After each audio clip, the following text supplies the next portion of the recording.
if I only worried about myself, I'd say, God, it'd be great to take the cap off completely, because you can't deduct any state income. Well, there's a cap, obviously, and for anyone that makes over $250,000, it was a big deal when it was taken away, Rohit. But I don't ever see it coming back. Do you? No, I'd be surprised if it came back, where the state and local taxes were fully deductible as they were before 2017, for all the reasons that were just discussed. Especially after the 2017 tax relief, where you double the standard deduction, only 1 in 10 filers itemized in the first place. So you're only talking about, the upper 10% of tax filers that would even hypothetically benefit from any itemized deduction for state and local taxes. And then if you repeal it completely, the benefits are just so skewed in favor of upper income taxpayers. The proposal that's on the table now to raise it to $72,500 rather from $10,000, about 40% of the benefit goes to people making between $200,000 and $500,000. And that's, I think, clearly the target population for the relief. But then you've got another 40% that goes to people above $500,000. And, included in that 40% is about 15% of the relief goes to people making more than $1 million. And so you can understand why the politics of this are quite dicey nationally. But in states like New York and New Jersey and California, the politics hit a little bit differently, where someone making between $200,000 and $500,000 is certainly not poor, but may not feel particularly wealthy given high real estate costs, high cost of living, and other things that are just features of their lives.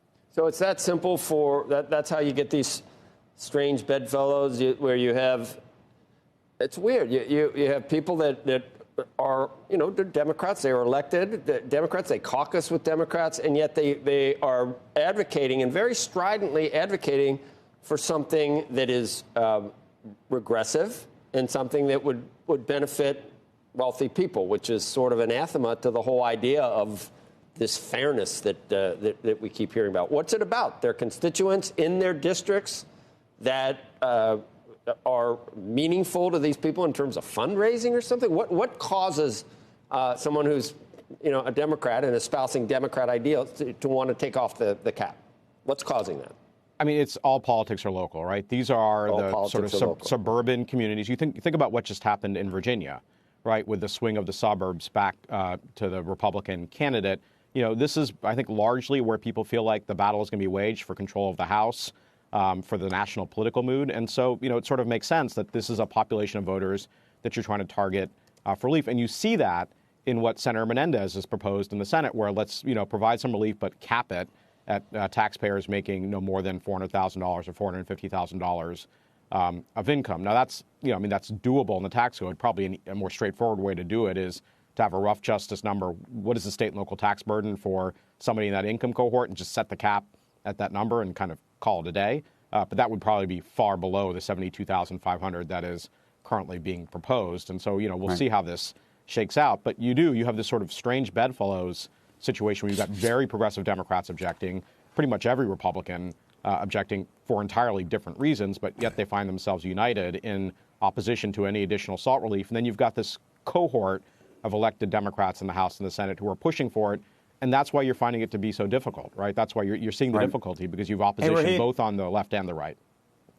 Rohit, what do you make of the argument about givers and takers when it comes to taxes in this country? And the argument is that if you look at the blue states, they are the givers. They are not the takers on the whole in a profound way. And given the way they've structured their state, the education systems, the costs, and we can argue whether the costs are too high in those states, but perhaps in the whole, when you think about policy, that maybe you want to leave it in that place. And if you don't, what happens over the next 10 or 20 years? Does it shift throughout the country? Does it not? Does it bring in more revenue? Does it bring in less?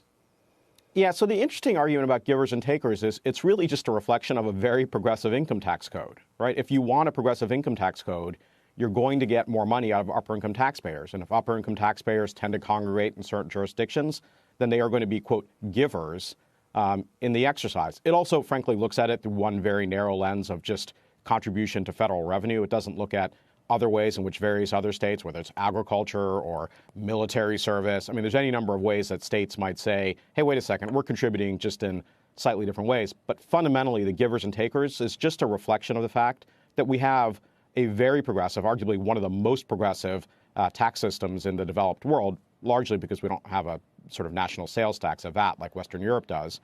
And that progressive income tax system yields a regime where if you have a lot of upper income taxpayers living in your state, you're going to provide a disproportionate amount of income tax revenue, and we rely heavily on income tax revenue to fund the federal government. So that's just a structural feature of the code. I don't know that it's a particularly persuasive moral judgment one way or the other. You know, if you don't like that, you end up with a very different income tax system that I think would actually offend the sensibilities of those that are making that argument.